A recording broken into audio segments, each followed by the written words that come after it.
We could discuss these matters for 2 days, 5 days, 10 days, or as I've done for about 40 years, 35 years. There is no end to it. And very few areas of human endeavor dissolve the disciplinary boundaries of Western academia as thoroughly as the study of human and psychoactive plant interactions do. There are important issues here in biology and botany, in biogeography, in ethnography and ethnology, in psychology and neurophysiology, in the study of symbols. The number of disciplines that have to be brought to bear on this subject is, I think, a central clue to how important it is to understanding our humanness. And I represent a radical point of view on these matters, and I don't imagine I was invited here to dumb it down.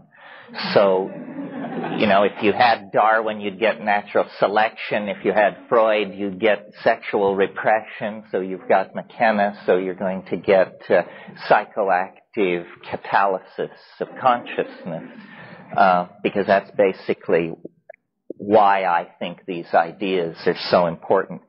But before we get to that, let me just lay out some of the field.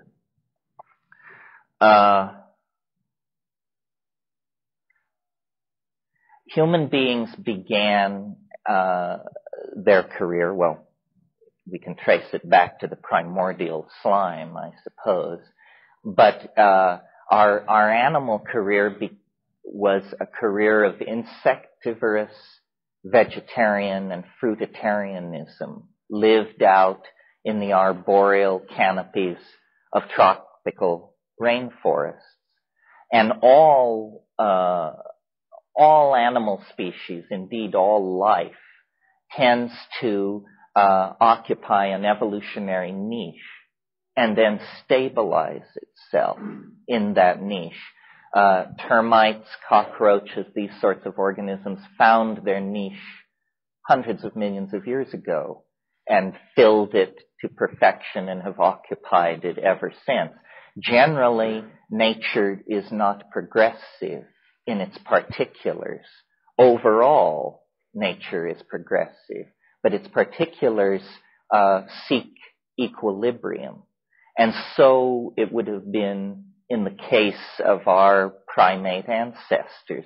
They achieved a dynamical balance, as I said, a diet of insects and fruit, a canopy habitat,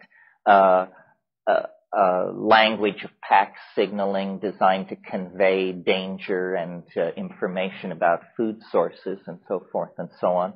And there they would have remained had it not been for the larger ecodynamics of the planet, ecodynamics which are still shaping human habitat in Africa. Because what has been going on in Africa for at least 5 million years is a slow drying of the continent. And it disrupted this rainforest ecology so that about 2 to 4 million years ago, I mean, these are vast spans of time we're talking about, the rainforest began to island itself and to be restricted to the wetter areas of Africa and into the new environment, the more xerophytic or arid environment that was coming into being. A very diminished plant community took hold, a community of opportunistic grasses, annuals, heavy cedars, this sort of thing. Now we know that the rainforest was primary because the rainforest, just to give you a broad notion, might consist of over 100,000 plant species. The grassland ecosystem might well consist of under 500 species, and all 500 grassland species can be found as rare members of the flora of the rainforest. So clearly what we have are the survivors of a process of clearing. And there is argument among botanists about this, but Carl Sauer, who was a great geographer and thinker on these matters, held that there is no such thing as a natural grassland, that grasslands are the earliest artifacts of human impact on the planet. Grasslands are created by burning.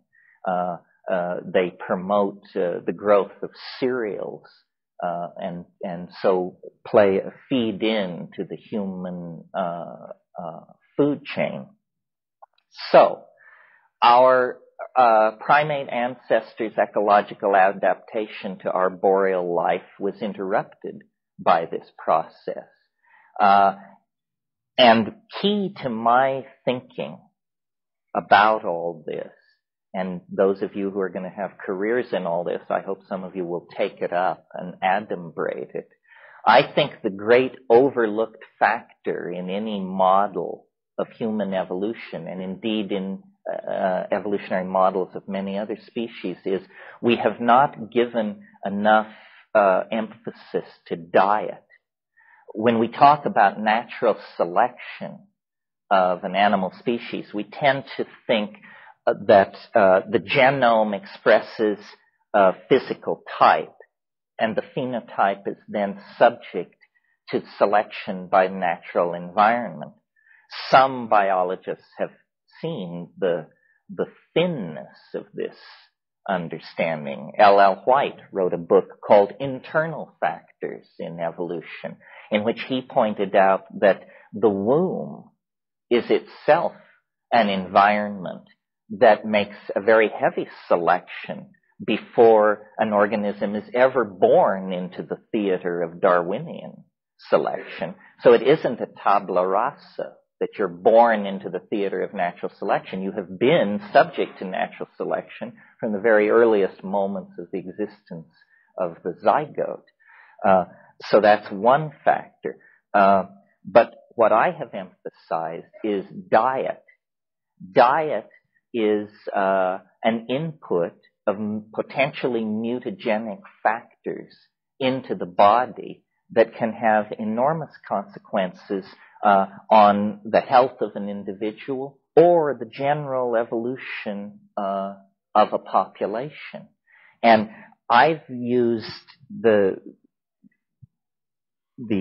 toolbox of ideas that I'm going to put forward here today and tomorrow to try and address what seems to me to be one of the most centrally interesting questions to be asked of this world, and that is, what is human consciousness? Where did it come from? And why does it exist at all? And I believe that we can, by thinking about psychoactive plants, diet, and the early human evolutionary situation, we can make a lot of progress on this question. And we can illuminate some of our political dilemmas that persist to this day, the gender friction that typifies human society, the hierarchy structures and the tensions they create, so forth and so on. So let me run through this and get it off my chest, and then we can talk about the larger materia medica of psychoactive change relative to plants. As the rainforest retreated, our remote primate ancestors came under nutritional pressure, obviously, because their area for gathering food was being physically diminished. Now, when as you probably know or have observed, most animal species are very particular about their food intake. And if you've ever tried to raise butterflies or something for your children, you know that if you capture a caterpillar in the wild, but don't pay close attention to the plant you find it on, You can't just put grass in a peanut butter jar with a caterpillar and expect great success. Animals are highly specialized in their choice of foods. Why is this? Well, as near as we can tell, eating all kinds of foods from an evolutionary point of view is a very reckless move indeed, because plants represent chemical smorgasbords of various types that have accumulated over time in the genome of a particular organism. If you have a very broad-based diet, you are exposing yourself to many different kinds of mutagenic influences. As a strategy for survival of a species, this is not good. Much better to specialize, to evolve special enzymatic pathways to deal with toxins. So, for instance, we know certain animals can eat things that other animals would become ill from or even die.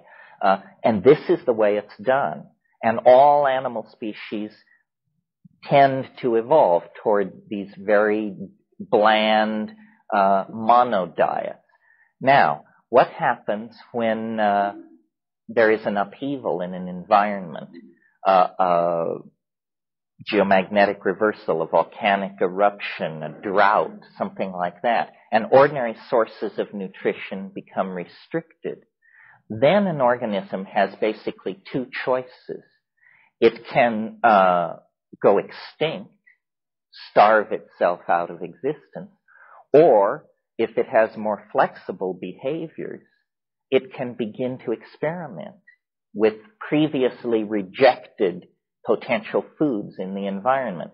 Rejected probably because of strong taste or something like that, which are clues to the presence of marginally acceptable chemical compounds of some sort. Our remote canopy living ancestors, as I mentioned, were fruitarian insectivores. They, under nutritional pressure, began to expand their repertoire of foods. They also began to explore the grassland environment. And I mentioned that the grassland environment is much poorer in total number of plant species than the rainforest. Thus, and logically, the potential number of food sources is also limited. Baboons and chimpanzees will dig with sticks for the corms, the swollen roots of grasses. So as our remote ancestors began to explore this new environment of the grasslands, they also began to explore new dietary items. And one of the items that they would surely have observed are coprophilic mushrooms, mushrooms which prefer dung as their environment. Coprophilic or coprophytic is the word for this.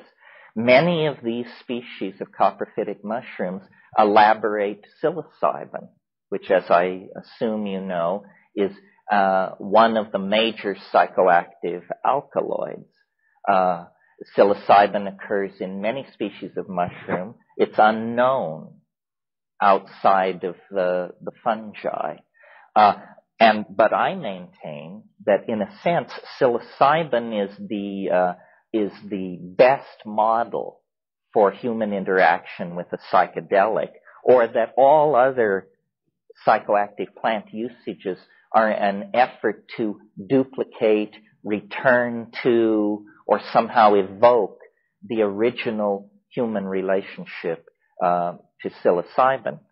And here is this, and it is not simply its psychoactive properties that makes psilocybin a potential catalyst for human consciousness.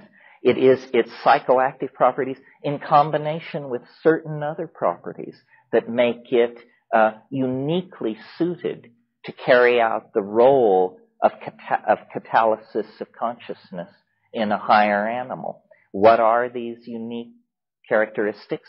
Well, first of all, in very low doses, Psilocybin increases visual acuity. If you want to go back into the literature, Roland Fisher, in the middle 60s, took graduate students and gave them small amounts of psilocybin or placebo, and he built an apparatus where two parallel strips of metal could be deformed by winding a crank. And he asked people to push a button when the two strips seemed to them to cease to be parallel. And he demonstrated that edge detection is enhanced by small amounts of psilocybin. Well, you don't have to be a rocket scientist to realize that edge detection is at a very high premium in any grassland situation where predation is taking place.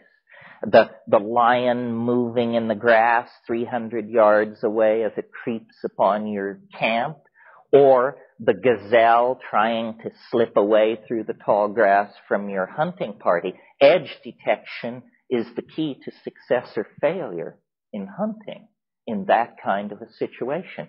And it's extraordinary that we can statistically demonstrate this improved visual acuity occurring in the presence of psilocybin. What it would have done, you see, is these proto-hominids who would accept the psilocybin into their diet would have a slightly enhanced success in hunting. That slightly enhanced hunting success would mean more nutritional resources available for them and their offspring presumably inculcated into the habit of also eating the mushrooms. So what we have here is a slight favoring then of those animals in the population that would accept psilocybin into the diet. At slightly higher levels, psilocybin is, like all CNS stimulants, causes arousal. And arousal is simply a feeling of unfocused restlessness. You know, it's that 2 espresso feeling. Sleep is impossible. Hands are busy at small tasks. One is aware of one's sphere of awareness extends out somewhat further. And in highly sexed animals like primates, arousal means erection in the male. And this is very important for this theory because we not only have to account for human consciousness, but we have to account for the peculiar dislocation that human consciousness seems to carry with it, that we are both of nature yet not of nature, somehow creatures with one foot in nature and one foot in heaven. And how does this come about? I believe, and I'm willing to argue it against all comers, that a key element to understanding our sociology and our sexual politics and all that is to realize that psilocybin had two effects in the early human populations that were using it. One, we're very familiar with if we're psychedelic sophisticates ourselves. It's the psychedelic experience, the boundary-dissolving, hallucinatory, shamanic apotheosis that occurs with psilocybin. But the other effect is to medicate the tendency to form dominance hierarchies. And this is very controversial. In other words, what I'm saying is that all primates form dominance hierarchies. And what that means, just to remind you, is that the hard-bodied, long-fanged young males take control of the group. They control the children, the women. They order the old, the homosexual, and the young. Everybody is under their thumb. And part of our dilemma as a global society is that though we claim great sophistication, We still live under male dominance hierarchies.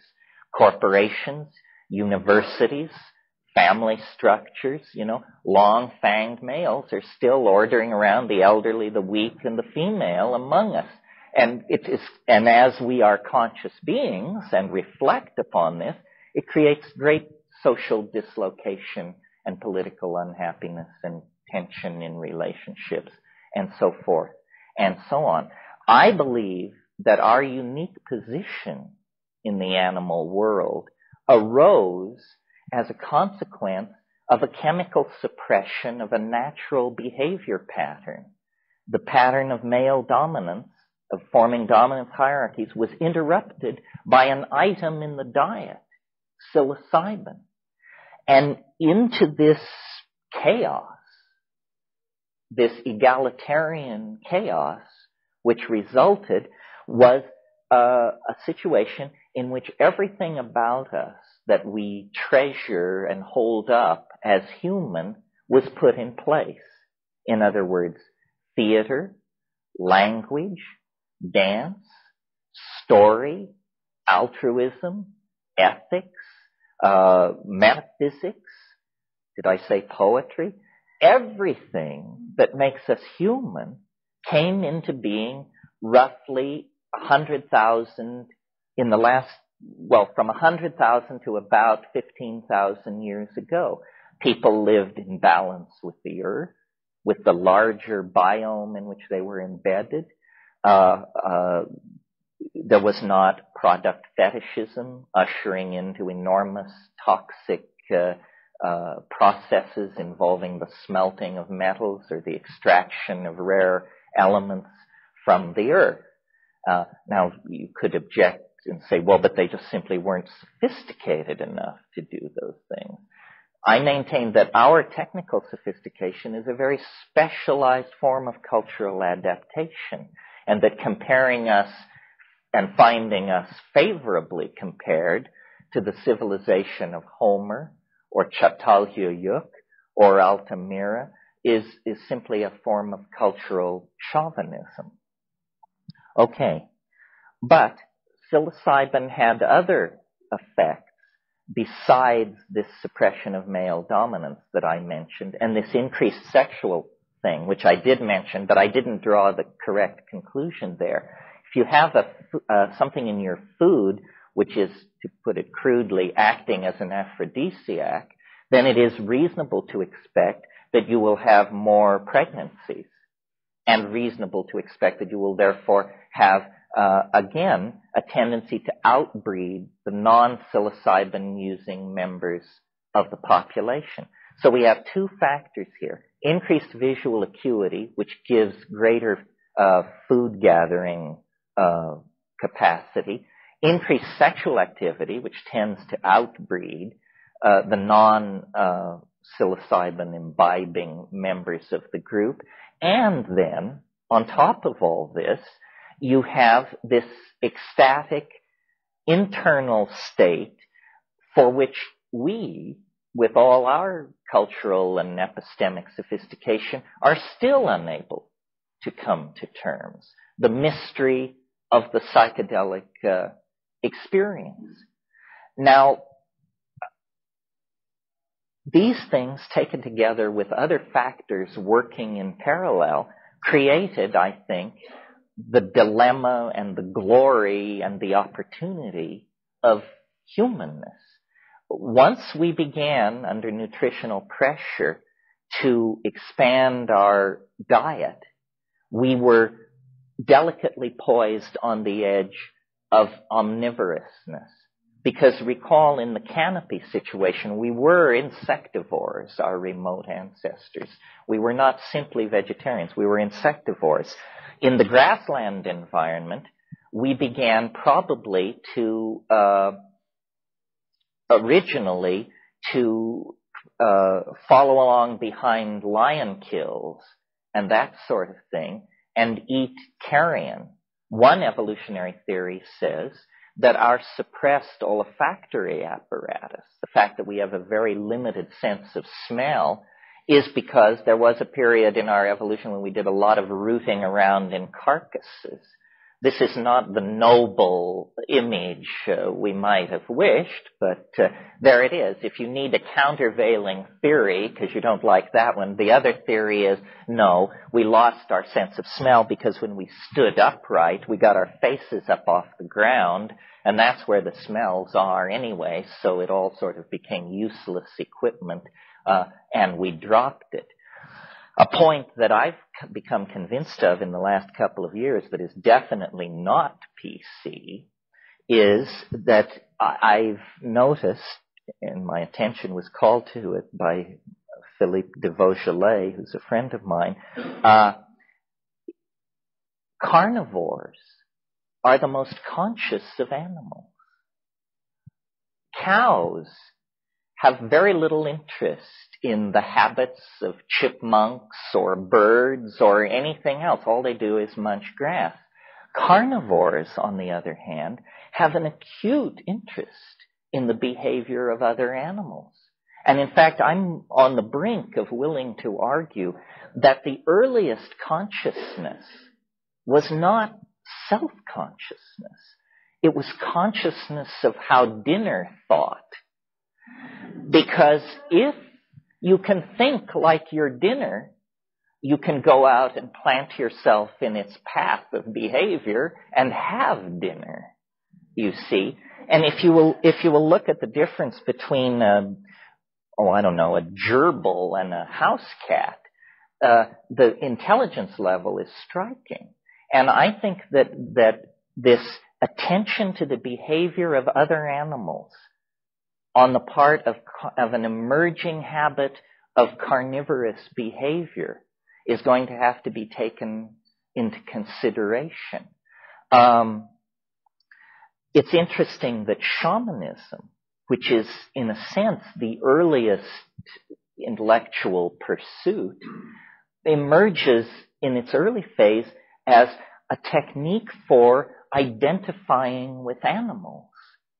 Hunting magic is what we're talking about here. And so I think that there was a very interesting mix of factors and players in the early human evolutionary situation. First of all, a canopy-dwelling primate with a pack signaling repertoire is forced into a grassland environment where psilocybin mushrooms occur, where small and large animals are predating upon each other, and where nutritional options are highly restricted. And as this animal makes its adaptive choices, it moves deeper and deeper into the realm of mind. First, the modeling of the behaviors of other animals and the behaviors of plants, because in a hunting-gathering situation, when plants produce fruit, what environments they prefer, what other plants they grow in association with, what soil types they prefer, all of these things are cofactors feeding in to an image of the world. And this image of the world, by its accuracy or falsity, decrees life or death upon those who carry it. The omnivorousness forced us into an awareness of other animals. That made us, that put us on the level of intelligence of a hunting cat or something like that. But the psilocybin experience at higher doses, and obviously by this time inculcated for sexual and ritual and hunting purposes into the society, also impels you into a non-local, invisible, magical world that is, to use a Jungian term, highly numinous, highly charged with the energy of the archetype, of the archetypal world.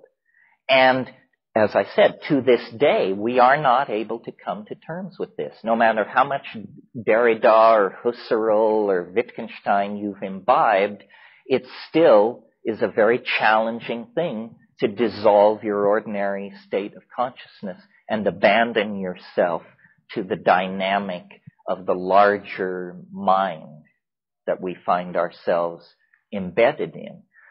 For a long time, therefore, let's say, numbers are numbers, but let's say from 50,000 years ago to 12,000 years ago, there was a kind of paradise on this planet.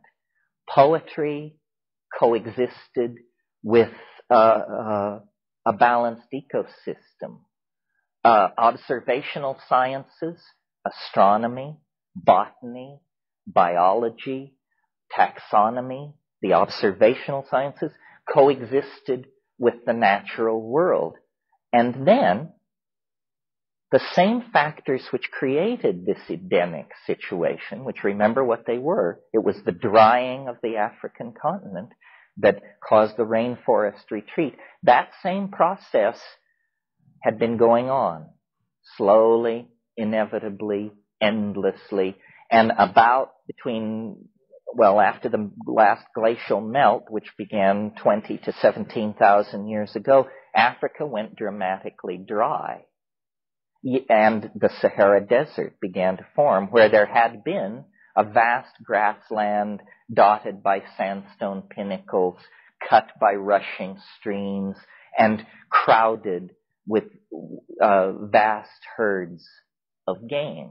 And that was the theater of human emergence. But when it began to go dry, it went dry rather dramatically. These ice cores coming out of Iceland make this clear. Nevertheless, as late as Roman times, the Roman historian Pliny referred to North Africa as the breadbasket of Rome, because they were growing wheat in vast amounts in North Africa as recently as 2,000 years ago, in areas now where there is nothing. Well, this paradisical African psilocybin matriarchal partnership, psychedelic, shamanic, archaic, whatever you want to call it, society was then pushed into crisis. And a number of things happened. First of all, migrations of people out of Africa.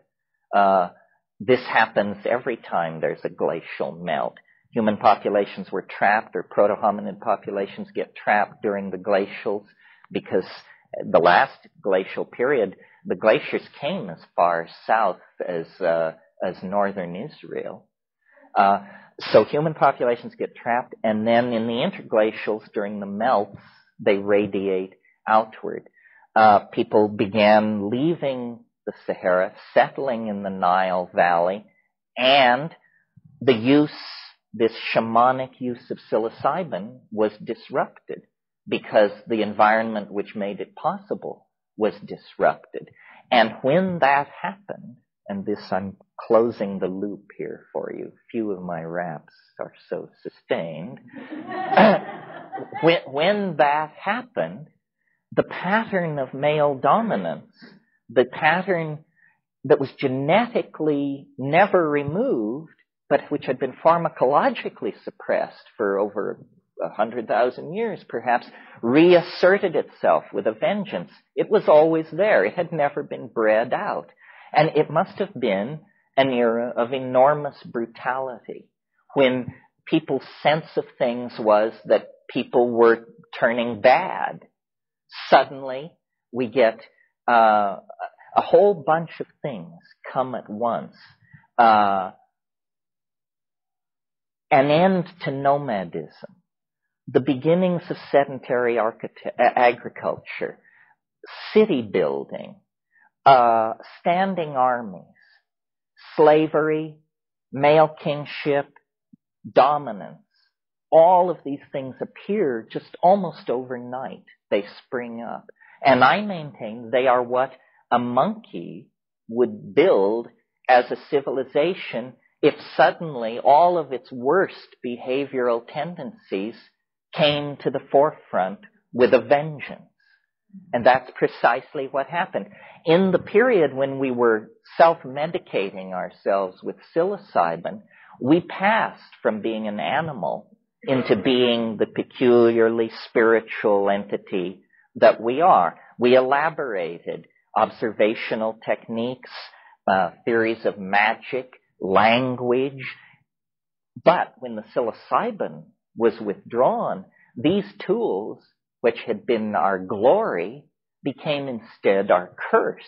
Because instead of using them to produce theater and dance and ecstatic social interaction, we began to use them to support the new and older agenda of male dominance. And it's a frightening thing, to think. People following their cattle across the African plain, eating the mushrooms, seeing the mushrooms as part of the output of the cattle in the same way that meat and milk and manure were output of the cattle. A mother goddess religion, a religion of the land that moves lightly over the soil, no evidence of intergroup conflict, so forth and so on.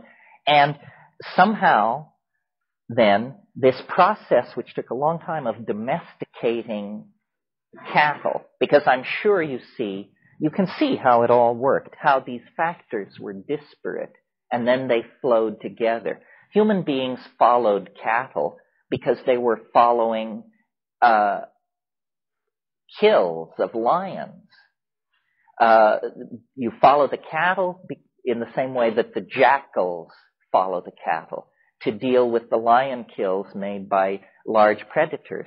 Well, then in the course of this, you encounter weakened animals or abandoned infant animals, and you care for them. And over 20,000 years, this turns into domestication of animals, husbandry of cattle. But you take away the psilocybin, and I think this is a frightening thing to contemplate. The earliest cities, I will argue, were pens for human beings. That's what a city is. It's a pen for human beings. Some of these dominant males said, well, we control cattle. Why shouldn't we control human beings in the same way? Why shouldn't a king order his people with the same impunity that he orders the slaughter and the movement of herds of goats and cattle? And all of the institutions that we labor under came into being at this moment of transition from the late Neolithic, or from the Paleolithic to the Neolithic, to the agricultural situation. The reason for this, I believe, can be traced to the evolution of consciousness. I mean, consciousness is a double-edged sword. One of the factors, I think, that contributed to the reemergence of male dominance was that at some point, human intellectual capacity reached a point where a distant cause could be connected to an effect. And the effect and cause that were being observed was the sex act. At some point, men and women presumably, but men must have understood that an act of copulation, if carried out successfully and in the right rhythm to the moon, will result in a child 9 months later. If you don't have that understanding, you have no sense of male paternity. So you have a very tight social bond, because for men, the children are our children, the children of the group. Once you have a sense of male paternity, then you have ownership, and this then becomes very problematic. At the very moment that men were figuring this out, women were noticing that in the yearly round of following the cattle, when they would return to the kitchen middens and fire pits abandoned a year previously, that there would be food in those areas, an abundance of food plants from cast-off kernels of cereals and so forth and so on. So then there is this awareness. If we bury food sources, then food will come out of the ground. The problem with agriculture in the early phase is that it's hideously efficient. And what it does is it immediately creates such a surplus that you have to stop moving. Nomadism has to be abandoned. You till fields and you overproduce, and then you must store and defend your overproduction against less fortunate human groups in the area. The most advanced building on this planet in 8,000 BC was the grain tower at Jericho. And what was it? It was a grain storage tower, and it had a staircase so that you could carry large rocks up onto the parapet so that you could drop them onto the heads of enemies who were trying to batter their way into your grain tower.